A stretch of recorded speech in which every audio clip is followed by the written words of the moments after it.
బులెటిన్ల ముందుగా హెడ్లైన్స్. అటవీ భూముల్లో గిరిజనులు వేసుకున్న గుడిసెలను తొలగిస్తున్న అటవీ శాఖ పోలీస్ అధికారులు.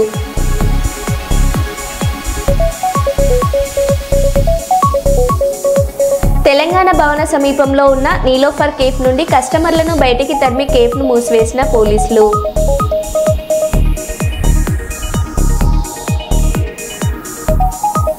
మహారాష్ట్రలో కుప్పకూలిన వంతెన, నదిలో పడిపోయిన 15 మంది పర్యాటకులు.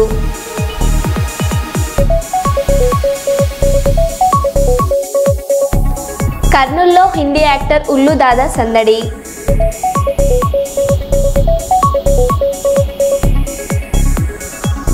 సిద్దిపేట జిల్లా కీలక నాయకుల సమావేశంలో పాల్గొన్న మంత్రి వివేక్ వెంకటస్వామి.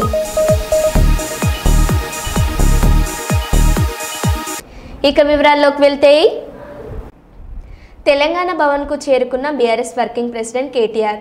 ఫార్ములా ఈ రేస్ కేసుపై మరి కాసేపట్లో ఏసీబీ ముందు విచారణకు హాజరు కానున్న కేటీఆర్.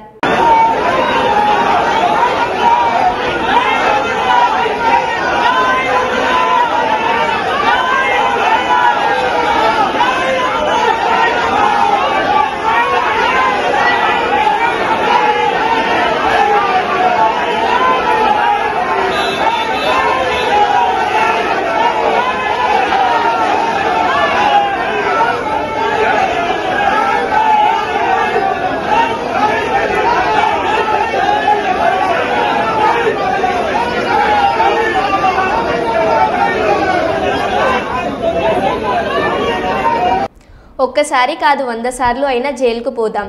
జైలుకు వెళ్లేందుకు నాకు భయం లేదు. ఒక్క కేసు కాదు, ఇంకా 1000 కేసులు పెట్టినా మేము ప్రశ్నిస్తూనే ఉంటాం.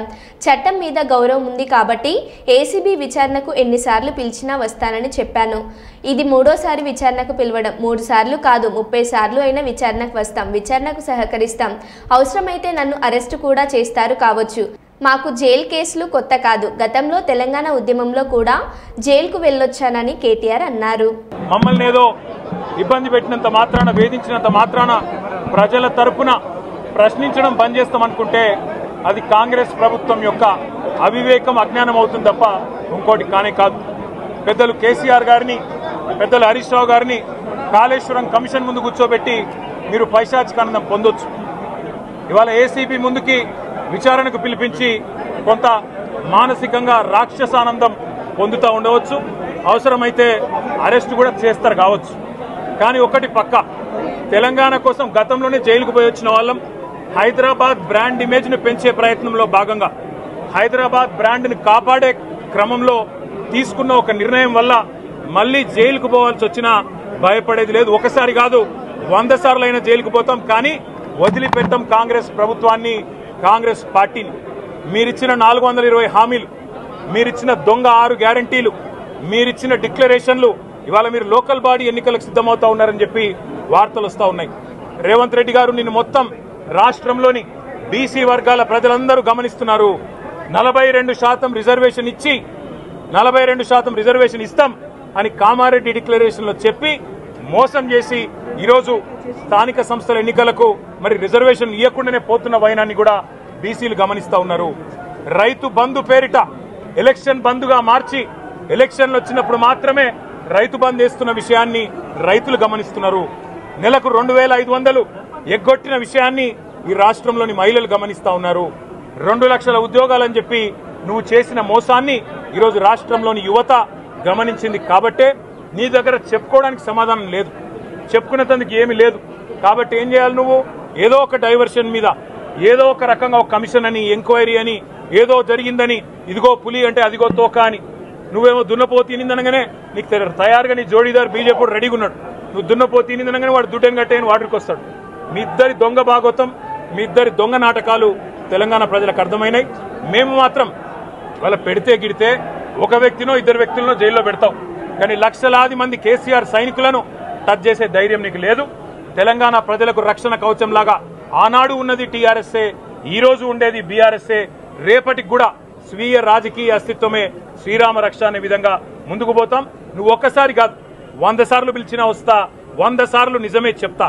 నువ్వు లై డిటెక్టర్ పరీక్షకు నీకు దమ్ముంటే నువ్వు మగాడివైతే రా. రాష్ట్ర ప్రజలందరూ చూస్తుండగా లై డిటెక్టర్ కూడా రెడీ. నువ్వు ఒక కేసు కాదు, ఇంకో 1000 కేసులు పెట్టినా మేము ప్రశ్నించడం బంద్ చేయం, కొట్లాడడం బంద్ చేయం, తెలంగాణ ప్రజల తరపున నిలదీయడం బంద్ చేయం. నువ్వు వేధింపులతో కేసులతో ఏదో సాధిస్తాననుకుంటే నువ్వు సాధించేదేమీ లేదు. అన్నిటికీ తెగించే కొట్లాటకు ముందుకొచ్చినాం. తప్పకుండా అన్ని ఎదుర్కొంటామని చెప్పి మీ అందరికి తెలియజేస్తాం. అటవీ భూములలో గిరిజనులు వేసుకున్న గుడిసెలను తొలగిస్తున్న అటవీ శాఖ పోలీస్ అధికారులు. ములుగు జిల్లా ఏటూరు నగరం మండలం రోహిబ్బీట్ పరిధిలోని చెల్పాక రహదారి వెంట అటవీ భూముల్లో గిరిజనులు వేసుకున్న గుడిసెలను జేసీబీ డోజర్ వాహనాలతో తొలగిస్తున్న అటవీ శాఖ పోలీస్ అధికారులు. కర్రలతో ఎదురు దాడి చేసి వాహనాలను తరిమిన గిరిజనులు.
చెప్పండి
తెలంగాణ రాష్ట్ర ప్రజల గొంతుకగా లగచర్ల నుండి ఆదిలాబాద్ వరకు, మైబాద్ నుండి మహబూబ్ నగర్ వరకు ఎక్కడ సమస్య ఉన్నా అక్కడికి ఆగమేఘాల మీద పోయి అక్కడ ప్రజల తరపున పోరాటం చేస్తున్న కేటీఆర్ మీద ఈ రేవంత్ రెడ్డి ప్రతీకారం తీర్చుకోవడానికి 14 కేసులు పెట్టాడని బీఆర్ఎస్ నాయకుడు ఆర్ఎస్ ప్రవీణ్ కుమార్ అన్నారు.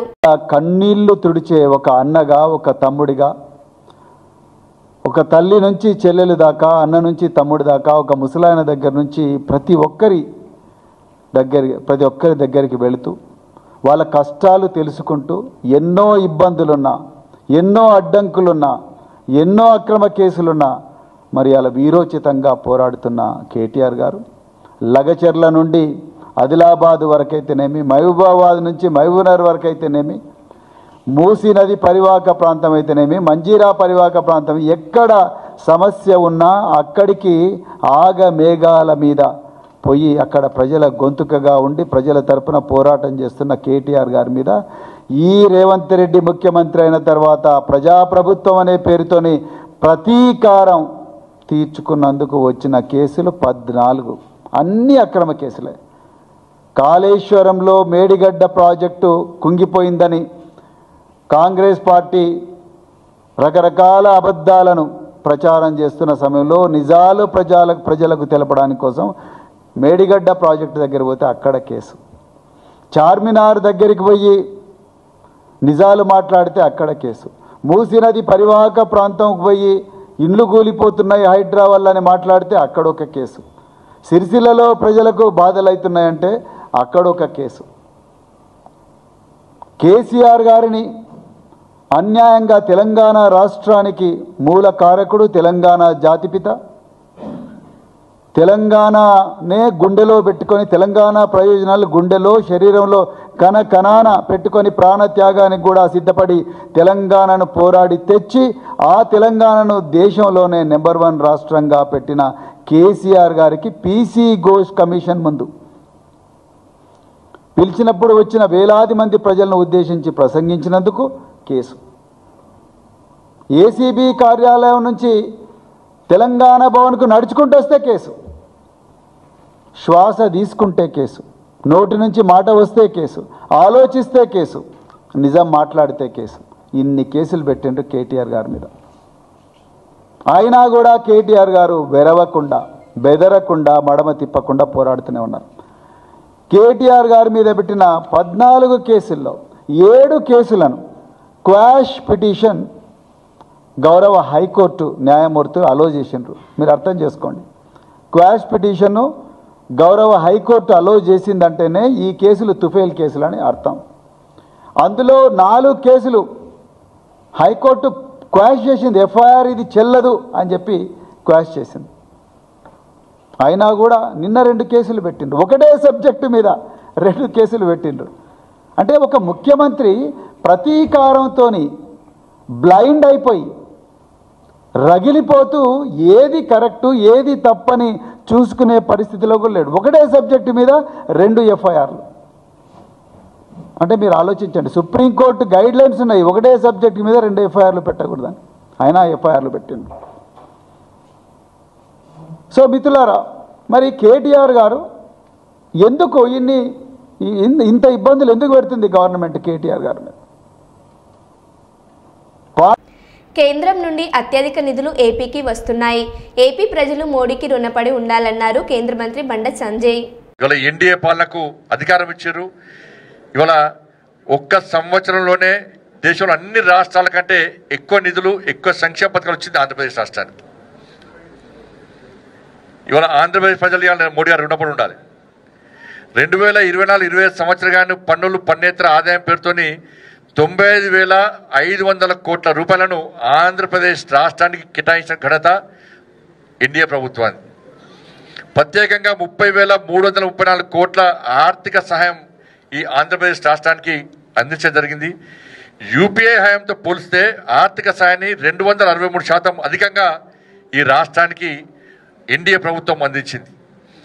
వాళ్ళ మూలధన పెట్టుబడుల ప్రత్యేక సహాయ పథకం కింద ఆంధ్రప్రదేశ్కు 5,604 కోట్ల రూపాయలను ఇలా మంజూరు చేసిన ఘనత నరేంద్ర మోడీ ప్రభుత్వాన్ని, ఎన్డీఏ ప్రభుత్వాన్ని. అమరావతికి 22,000 కోట్ల బాండ్స్, వరల్డ్ బ్యాంక్ ద్వారా 15,000 కోట్ల రూపాయలు, హడ్కో ద్వారా రుణం 12,000 కోట్ల రూపాయలు, జర్మనీ బ్యాంక్ 5,000 కోట్ల రూపాయల నిధులను సమీకరించిన విషయాన్ని మనం గుర్తుంచుకోవాలి. మొన్ననే విశాఖపట్నం పర్యటన సందర్భంగా మోడీ గారు దాదాపు 2 లక్షల కోట్ల రూపాయల విలువైనటువంటి అభివృద్ధి పనులను వారి స్వహస్తాలతో శంకుస్థాపన చేసిన విషయాన్ని, ప్రారంభోత్సవాలు చేసిన విషయాన్ని మనందరికీ తెలిసిన విషయమే. అట్లాగే ఇటీవలే అమరావతి పునర్నిర్మాణ కార్యక్రమానికి ఇచ్చేసిన ప్రధానమంత్రి గారు మహారాష్ట్రలో కుప్పకూలిన వంతెన, నదిలో పడిపోయిన 15 మంది పర్యాటకులు, 6 పర్యాటకులు మృతి చెందినట్లు సమాచారం. పుణేలో ఇంద్రయాని నదిపై కుప్పకూలిన వంతెన. ఈ ఘటనలో నదిలో పడి చిక్కుకున్న సుమారు 15 మంది పర్యాటకులు. ఘటన స్థలానికి చేరుకొని సహాయక చర్యలు చేపడుతున్న రెస్క్యూ బృందాలు.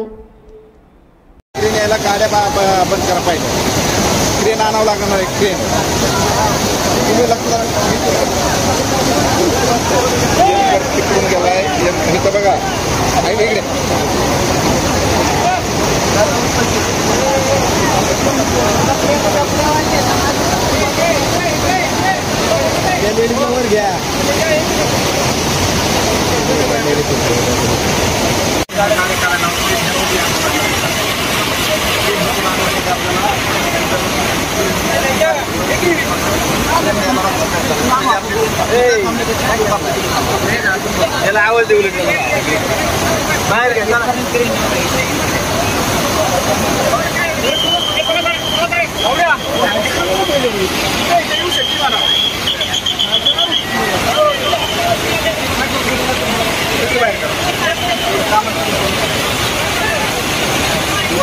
పోలీసుల అత్యుత్సాహం. తెలంగాణ భవన సమీపంలో ఉన్న నీలోఫర్ కేఫ్ నుండి కస్టమర్లను బయటికి తరిమి కేఫ్ను మూసివేసిన పోలీసులు.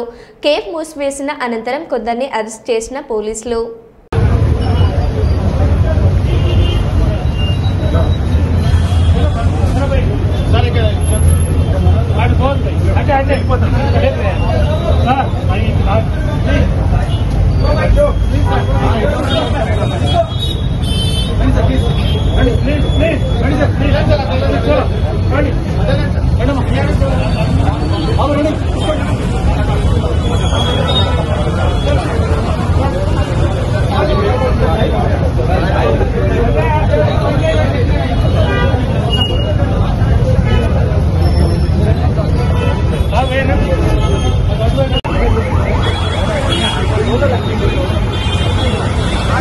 ఓటాడ నీడుందా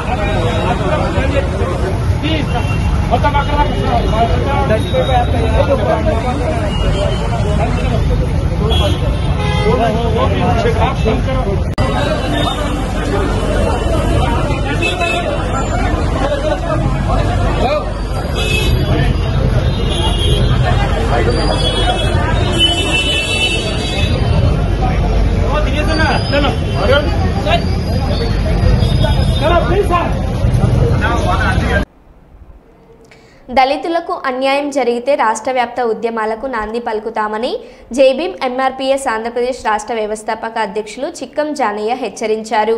మంత్రాలయంలోని ప్రైవేట్ వసతి గృహంలో ఏర్పాటు చేసిన విలేకరుల సమావేశంలో ఆయన మాట్లాడారు.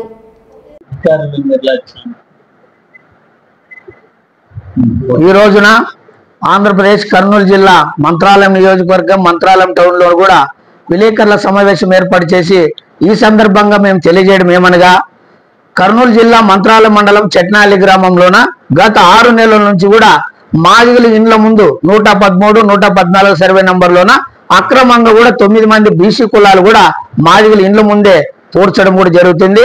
అక్కడ మాదిగల ఇండ్ల ముందు బీసీ కులాలు పూడ్చడంతోన ఆ శవాలు కలేబారాలు మరి పుర్రెలు కానీ మరి అక్కడ ఇంకా కొన్ని సంబంధించినటువంటి వ్యర్థ పదార్థాలు కూడా పందులు కానీ కుక్కలు కూడా తీసుకొని వచ్చి మాదిగల ఇండ్ల పడేయడంతోన మరి మాదిగలకు ఎంతో అనారోగ్య పాలై ఎంతో ఇబ్బందులకు గురైతే మరి ఎన్నో పోరాటాలు మేము చేయడంతో కూడా అప్పట్లో కూడా ప్రభుత్వాలు గత 100 సంవత్సరాల క్రితం నుంచే ప్రభుత్వాలు కూడా ప్రభుత్వ అధికారులు కూడా 125, 126 సర్వే నంబర్లోన ఆ గ్రామంలోన అన్ని కులాలకు మరి 125, 126లోన 3 ఎకరాల 54 సెంట్లు కూడా ఇవ్వడం కూడా జరిగింది.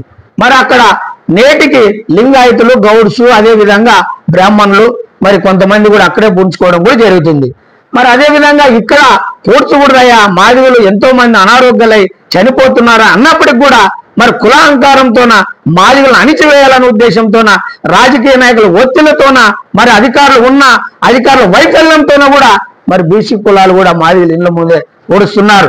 దీని విషయం పలుమార్లు జిల్లా కలెక్టర్ గారికి కూడా మేము విన్నవించుకుంటే తక్షణమే మీ గ్రామంలోన శ్మశానం అనే పేరు ఒక్క 125, 126లోనే 3 ఎకరాల 54 సెంట్లు అన్ని కులాలకు మాత్రమే ఉండడం జరిగింది.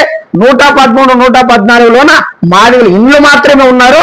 అక్రమంగా ఖననం చేస్తున్నారు కాబట్టి 125, 126 శ్మశానానికి రోడ్డు లేదు, ఇబ్బంది పడుతున్నారని మేము అడిగితే తక్షణమే 45 లక్షలు కూడా కలెక్టర్ గారు కూడా శాంక్షన్ చేయడంతో ఆ రోడ్డును కూడా మా చట్నపల్లిలోను కూడా వేయడానికి నిన్నటి దినమున కూడా గౌరవ జాయింట్ కలెక్టర్ మరి ఆదోని సబ్ కలెక్టర్ గారు కూడా వెళ్తే మరి రోడ్డు వేయకూడదని మేము కుల అహంకారం, మేము పెద్ద కులం వాళ్ళు, మాదిగలు మరి చిన్న కులం వాళ్ళు, వాళ్ళ కుల వివక్షత అంటరానితనం చూపిస్తాము, ఎవరు కూడా పట్టించుకోకూడదు, మేము ఏం చేసినా కూడా అడగకూడదని ఉద్దేశంతోనే వాళ్ళ ఇళ్ళ కాడే మాదిగలు ఇళ్ళ కాడే పూడ్చాలని మరి అక్రమంగా కూడా 144 సెక్షన్ ఉన్నప్పటికైనా కూడా మరి గుంపులుగా వచ్చి మరి అక్కడ మరి అధికారుల్ని అడ్డుకోవడం కూడా ఇది ఎంతవరకు సమంజసం? నిజంగా ఈ జిల్లా కలెక్టర్ నిజంగా జిల్లా కలెక్టర్ అయితే, జిల్లా ఎస్పీ గారు అయితే, డివిజనల్ ఆదోన్ డివిజన్ లో పనిచేస్తున్నటువంటి అధికారులు అయితే చాలా వరకు దీంట్లో వైఫల్యం కనిపిస్తుంది. నిజంగా మన ప్రభుత్వం మంచి ప్రభుత్వం అని ఈ రోజు మేమంతా మాదిగలందరూ కూడా కలిసి ఈ రోజు ప్రభుత్వాన్ని కూడా మేమంతా కూడా గెలిపించి పీఠాన్ని కూడా కైవసం కూడా చేపించడం జరిగింది. ఈ రోజు ఈ మంత్రాలయం నియోజకవర్గంలోన చెట్నపల్లిలోన మాదిగల పైన 6 నెలల నుంచి కుల వివక్షత దాడులు జరుగుతూ ఉంటే నిమ్మకు నీరెత్తినట్ల ఈ ఎమ్మెల్యే డిఎస్పీ అయితే మరి అదే విధంగా ఆదోన్ సబ్ కలెక్టర్ అయితే ప్రవర్తిస్తున్నారు. మరి తక్షణమే కలెక్టర్ గారు ఏదైతే కర్నూలు జిల్లా కలెక్టర్ గారు మీకు ఆదేశాలు ఇచ్చారో 45 లక్షలు రోడ్డును మీరు తక్షణమే వేసి మరి చేయాలని కూడా మేము ఈ సందర్భంగా మరి తెలియజేస్తున్నాం. ప్రధానంగా నేటి డిమాండ్ మరి ఏదైతే 113, 114 సర్వే నంబర్లోన మరి ఎక్కడైతే అది శ్మశానమని అనాధికారికంగా అంటున్నారు, దాన్ని మొత్తాన్ని కూడా ప్రభుత్వమే ఆక్రమించుకొని కంచె వేసి 125, 126లో ఉన్నటువంటి గౌరవ ప్రభుత్వం ఇచ్చినటువంటి 3 ఎకరాల 54 సెంట్లు శ్మశానానికి తరలించాలని కూడా మేము ఈ సందర్భం. ఎక్కడ ప్రజాస్వామ్యమయ్యా? నిజంగా మీరు ఈ విధంగానే ప్రవర్తిస్తే నియోజకవర్గంలోన ఈ రాష్ట్ర వ్యాప్తంగా ఉద్యమాలను ఉధృతం చేసి మీ చరిత్రను ఎండగట్టి ఖచ్చితంగా 2029 ఎన్నికలు జరగబోయే సర్పంచ్ ఎన్నికల్లో మాదిగల సత్తా ఏదో కూడా మేము నిరూపిస్తామని కూడా ఈ సందర్భంగా తెలియజేస్తూ, మాదిగలకు ఏదైతే 113, 114లోన మరి ఇల్లు కేటాయించిందో ఆ భూమిని మొత్తాన్ని కూడా ప్రభుత్వం కూడా మరి కంచె వేసి స్వాధీనపరుచుకొని 125, 120లో శ్మశాన వాటికలో ఉన్నటువంటి 3 ఎకరాల 54 సెంట్లు తాత్కాలికంగా 80 సెంట్లు ఉంది అక్కడే పుడిపించే విధంగా చర్యలు చేపట్టాలని నేను సందర్భంగా తెలియజేస్తూ, నా పేరు చిక్కం జానయ్య మాదిగా, జై భీమ్ ఎంఆర్పిఎస్ ఆంధ్రప్రదేశ్ రాష్ట్ర వ్యవస్థాపక అధ్యక్షులు. జై భీమ్. గోదావరి కని సిగ్మా ఆసుపత్రిలో చికిత్స పొందుతున్న కార్మికుడు అఫ్జల్ను యూనియన్ నాయకులు అంబటి నరేష్ పరామర్శించారు. ఈ సందర్భంగా ఆయన మాట్లాడుతూ ఆర్ఎఫ్సిఎల్ యాజమాన్యం కార్మికుల ప్రాణాలను పణంగా పెట్టి ఉత్పత్తి సాధిస్తుందని అనడానికి నిన్నటి అమ్మోనియా గ్యాస్ లీకేజ్ ప్రత్యక్ష ఉదాహరణ అని అన్నారు. ఆర్ఎఫ్సిఎల్లోని అధికారుల ఉద్దేశపూర్వకంగా వహించిన నిర్లక్ష్యం మూలంగానే ఇలాంటి ప్రమాద సంఘటనలు పునరావృతం అవుతున్నాయని ఆరోపించారు. కార్మికుల ప్రాణాలతో చెలగాటమాడుతున్న సదరు ఆర్ఎఫ్సిఎల్ అధికారులపై చట్టపరమైన చర్యలు తీసుకోవాలని డిమాండ్ చేశారు. ఆర్ఎఫ్సిఎల్లో కార్మికుల ప్రాణాలను పణంగా పెట్టి ఉత్పత్తి తీస్తా ఉన్నదానికి ప్రత్యక్ష ఉదాహరణ. ఇలా అఫ్జల్ అనే కార్మికుడిని ఎటువంటి సేఫ్టీ, ఎటువంటి అక్కడ కనీసమైనటువంటి ప్రివెన్షన్ లేకుండా ఇలా బలిపశువుని చేసిరు అఫ్జల్ అనే క్యాండిడేట్. ఇలా కార్మికుడు చాలా తీవ్రమైనటువంటి అస్వస్థకు లోనై ఆయనకు ప్రాణాపాయానికి వచ్చినటువంటి సందర్భం ఉన్నది. ఆర్ఎఫ్సిఎల్లో ఉన్నటువంటి సేఫ్టీ సంబంధించినటువంటి అధికారులు ఏం చేస్తారో మాకైతే అర్థమైతే లేదు. వాళ్ళు సెల్ ఫోన్లు పట్టుకొని ఏసీ రూమ్లలో కూర్చుంటూ కార్మికులు బలి చేస్తూ ఉన్నారు.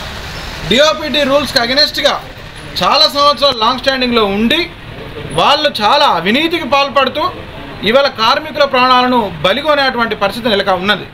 ఇండస్ట్రియల్ ఇన్స్పెక్టర్ గారు ఏం చేస్తారో మాకు అర్థమే కాదు.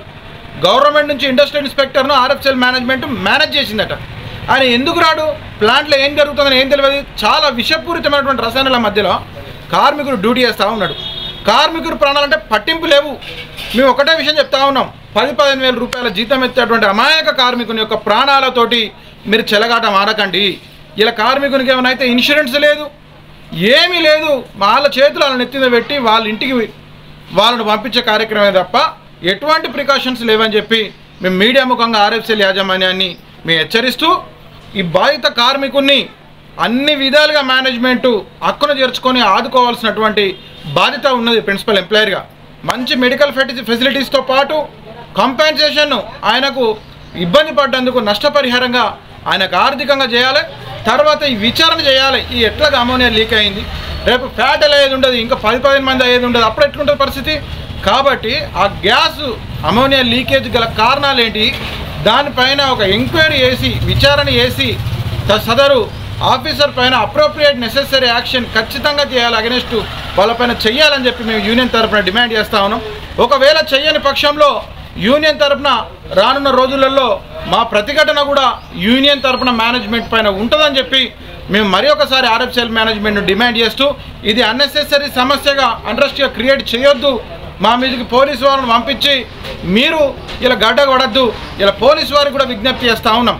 విల్ఫుల్ వయలేషన్ జరుగుతూ ఉన్నది, ఉద్దేశపూర్వకమైనటువంటి నిర్లక్ష్యం వల్ల కార్మికులకు ఈ విధమైనటువంటి పరిస్థితి వచ్చిందని చెప్పి సంబంధిత పోలీస్ డిపార్ట్మెంట్ను కూడా మీ అభ్యర్థిస్తూ ఇదే అప్పీలు తీసుకొని సుమోటోగా వాళ్ళపైన క్రిమినల్ ప్రొసీజర్ ఉద్దేశపూర్వకమైన నిర్లక్ష్యం ప్రాణాలను పనంగా పెట్టేటువంటి కార్యక్రమం చేసినందుకు వాళ్ళపైన కూడా చర్యలు తీసుకోవాలని చెప్పి మేము పోలీస్ డిపార్ట్మెంట్ వారిని కూడా ఇవాళ వచ్చి బాధితుని పరామర్శించినటువంటి పోలీసు వారికి కృతజ్ఞత తెలియజేస్తూ వాళ్ళపైన మీరు ఖచ్చితంగా అప్రోప్రియట్ యాక్షన్ తీసుకోవాలని చెప్పి మేము రిక్వెస్ట్ చేస్తూ ఉన్నాం.